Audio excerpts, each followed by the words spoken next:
Now, the Independent Electoral Commission is welcoming the easing of restrictions on political activities. A total of 45 by-elections across 37 municipalities in all 9 provinces are scheduled for April and May.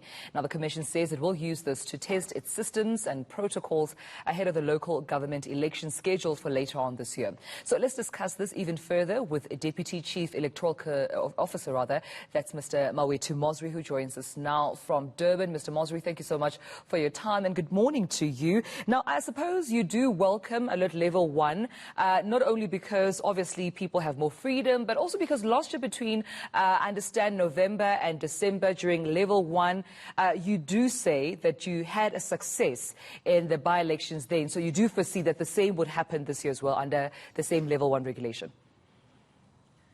That is correct, Tumelo. Good morning to you and your viewers. We are particularly welcoming the easing of political gatherings.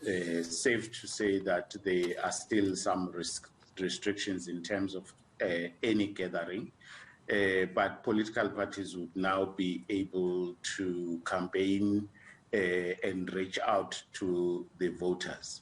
We actually approached the Electoral Court to postpone the by-elections on account that it was not possible to conduct a free election when there are restrictions on campaigning.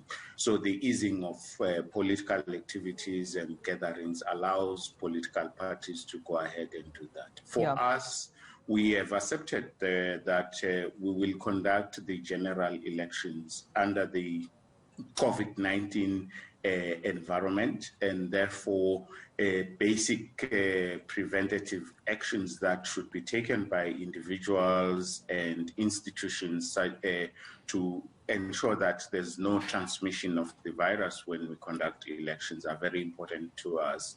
And those conditions are simply social distancing, sanitizing, wearing of masks, and ensuring that there are no large gatherings at voting stations. So we are focused on that. Right. And these 2 sets of by-elections will provide a real platform for us to test those protocols and their effectiveness. And more so because the head count, the herd immunity in the country is not that great at this point in time. So it is indeed a good opportunity for us to test that. It is indeed as well, Mr. Mosery, because there are over 360 registered voters, I understand, who are affected by these by-elections. So I suppose it's important to have those stringent preparations underway. How is it going so far? Because I understand here, when it comes to dates scheduled, we're looking at the 21st April and the 19th of May. Please correct me if I'm wrong.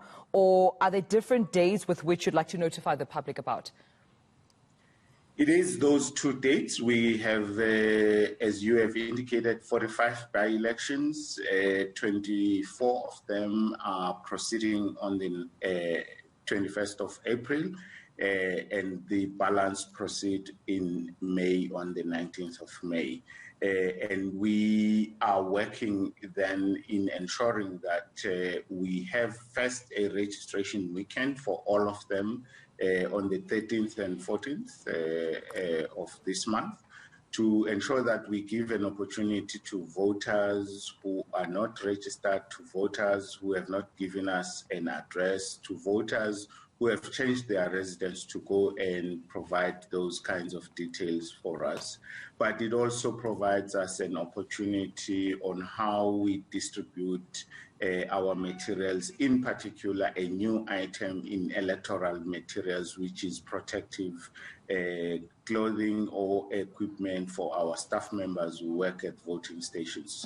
And also drill how we train to maintain social distancing during voting when we have COVID protocols in place. So we have quite a lot that we are doing, and we are quite satisfied with the work that and the progress that we have made so far. with our training programs. If I may jump in there, due to time, as you mentioned, the voter registration weekend, that's the weekend of the 13th and the 14th of March this year, I understand, which that would be taking place. But also, Mr. Mosery, I mean, I understand that you would also like to clear the decks on some of the vacancies that are clearly there and still present ahead of the local government elections. Take me through what your plan is there. Well, we are guided by national legislation in how we manage vacancies as we go towards a general election. The general election is expected between the 3rd of August and the 1st of November. So in simpler terms, within the next 8 months, the general election of local government would have taken place in the country.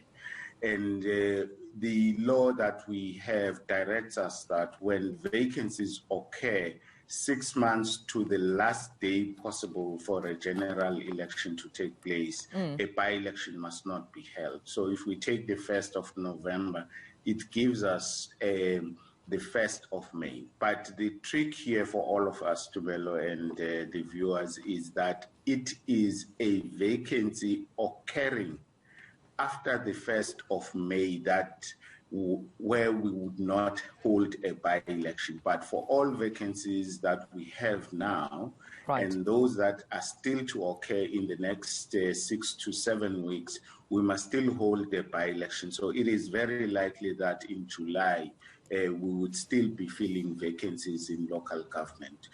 That's the arrangement in that space. All right. Well, we'll leave it then. Thank you so much for your time this morning. The IEC's Deputy Chief Executive Officer, Mr. Mawethu Mosery.